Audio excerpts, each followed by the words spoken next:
Ang susunod na programa ay rated PG. Ito ay nangangailangan ng patnubay at gabay ng magulang para sa mga batang manonood.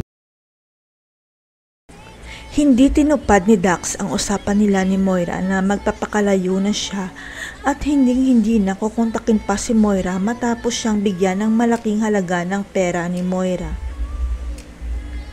Ang hindi alam ni Moira na kursunadahan ni Dax ang anak niyang si Zoe, kaya ito ang dahilan kaya hindi tumungo si Dax sa probinsya para sana magtago at magbagong buhay.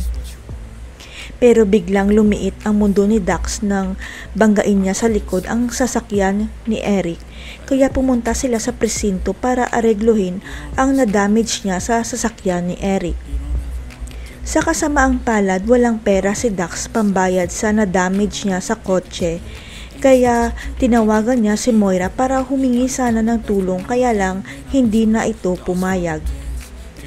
Walang kamalay-malay si Dax na narinig pala ni Eric ang usapan nila ni Moira, kaya laking gulat na lang ni Dax nang biglang dumating ang galit ng mga anak ni Lolo Pepe. Nang malaman ni Moira na inaresto si Dax, tinulungan niya ito na magkaroon ng abogado, kaya hindi ilalaglag ni Dax si Moira kundi sila lang ni Balahadja ang mga kidnappers. Abot langit pa ang kaba ni Nerissa dahil hindi niya alam kung susunod ba si Dax sa usapan nila na huwag ilalaglag si Moira at Zoe dahil siguradong makukulong silang lahat.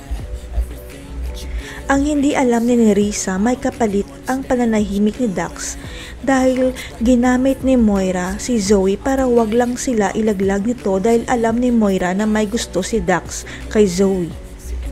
Desperado na si Moira kaya si Zoe ang naisipan niyang kapalit, pero ang hindi alam ni Dax, nagsinungaling lang si Moira para tuparin nito ang usapan nila na manahimik siya.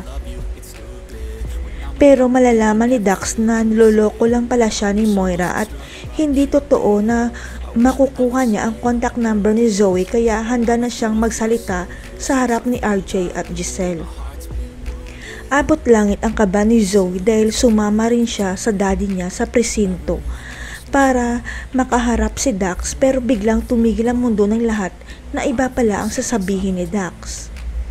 Dahil ang hindi alam ng lahat, narinig ni Dax na nagsasalita na mag-isa si Lolo Pepe noon habang hostage niya ito, at narinig niya ang sinabi ni Lolo Pepe na dapat lang walang mamanahin si Zoe. Dahil narinig ni Dax ang sinabi ni Lolo Pepe na hindi niya tunay na apo si Zoe, kaya siya kinidnap dahil ang tunay na ama ni Zoe hindi si Doc RJ kundi si Doc Carlos pala. Pigil ang hininga ng lahat nang sabihin ni Dax na sila lang ang dumukot kay Lolo Pepe dahil tauhan siya ni Balahadja at nakahinga ng maluwag si Zoe na hindi sila kinanta. Pero ang hindi inasahan ni Zoe nang tanungin ni Dax si Doc RJ at Giselle na di ba tinanggal si Zoe sa last will and testament ni Lolo Pepe dahil alam niya ang sagot. Biglang tumigil ang mundo ni RJ at Giselle dahil paano nalaman ni Dax ang tungkol sa last will nang biglang sabihin ni Dax na dahil hindi ikaw Doc RJ ang tatay niya kundi si Doc Carlos.